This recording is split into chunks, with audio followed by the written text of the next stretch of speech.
Hello, yan. Mga kawok, mga ka-DDS, good evening o good morning sa mga nasa abroad. Welcome back sa hashtag Walk with Lan, where we cut through the noise ng Philippine politics with facts, fire at konting tawa para may spice up ang kwentuhan. No? Ako si Lan, your tito sa politika, at ngayon let's talk about the Baguio bombshell. Si Mayor Benjamin Magalong napuno na daw, ibinaksak ang microphone at napamura pa. Pero teka, mga ka-DDS, is this a hero move o drama lang na pinalaki ng anti-Duterte media? Okay, mga kaibigan ha, press con sa Baguio. Galit na galit si Magalong. Sabi niya, tao din po ako. Tapos boom, mic drop ha. Pero bakit? Dahil daw sa isang consular's comment at DDS trolls calling him bulok. Pero DDS fam, let's be real. Sino ang tunay na laban para sa bayan? Si Magalong na nag-walkout king o yung Duterte legacy na nagbigay ng build at disiplina sa masa? Stay for a couple of minutes of real talk, witty shades at insights para sa mga kabataang DDS na ready mag-defend ng katotohanan. Let's walk mga kaibigan. Simpleng kwentuhan lang mga kawok, parang chismis sa kanto pero with facts. Let's set the stage. Si Mayor Magalong, dating PNP chief, solid Duterte ally, noong 2016 drug war at 2021 COVID tracing. Hero ng Baguio, oo.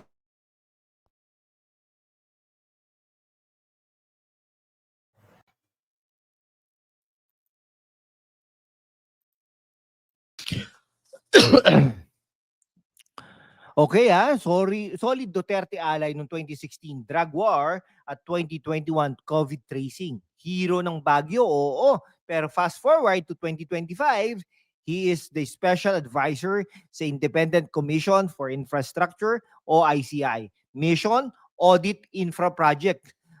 Projects. Pero here's the tea. Siya yung nag-audit ng mga Duterte era projects sa na build. Yung mga tulay, kalsada na nagpabago ng buhay natin. Then boom, no? September 2025, nag-trend siya. Why? Sa presser, napamura siya. Puta, sabi niya. Kasi napikon sa isang konsihal na tumawa sa troll post calling him bulok. No? Magalong was probing alleged 10 billion infrastructure scams. Pero DDS found, fact check, most of those projects cleared na under Duterte's COA audits. So bakit siya galit? Feeling ko, pressure from Marcos allies to paint DDS as corrupt. Okay, the microphone drop, parang teleserye exit. Pero DDS says, chill Mayor, kami pa rin ang voice of the masa. Okay, this isn't about Magalong breaking. It's about DDS standing tall kahit ina-attack. Okay time for the intellectual flex. Deo Macalma vibes. No sugar coating, pure data lang. Ano bang ICI? Independent Commission for Infrastructure under Marcos to check big projects.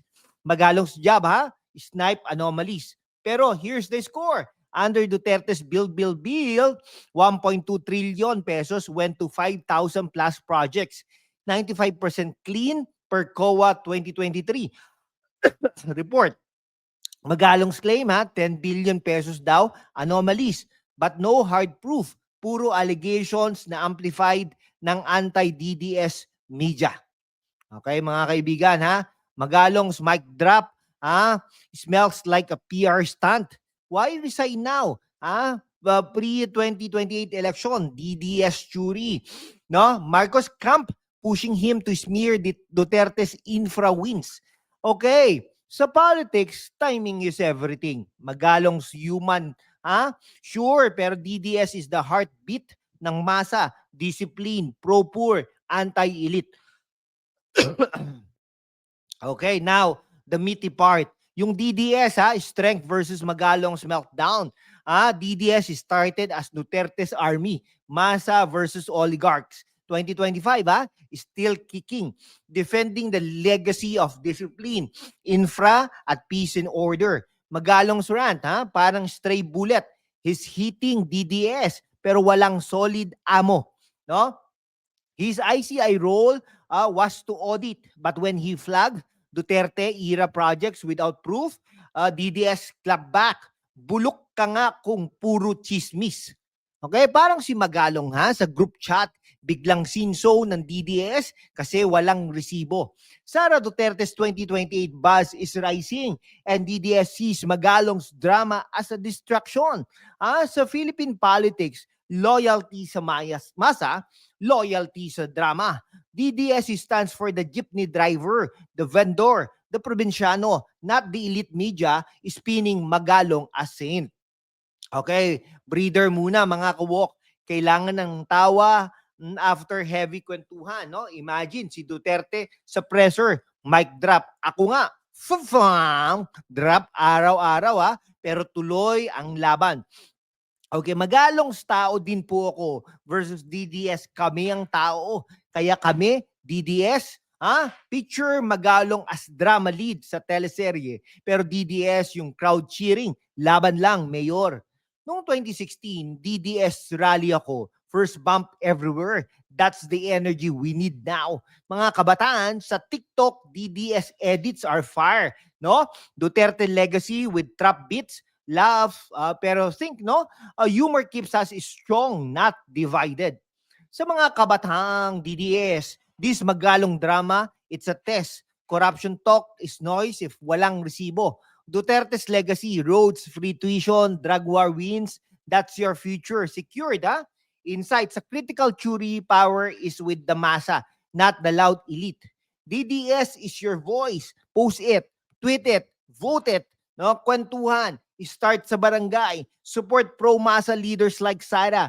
Imagine a Philippines where DDS energy rules. No drama, just results. Kaya ba, mga kaibigan? Okay, mag-wrap up na po tayo, mga ka-DDS.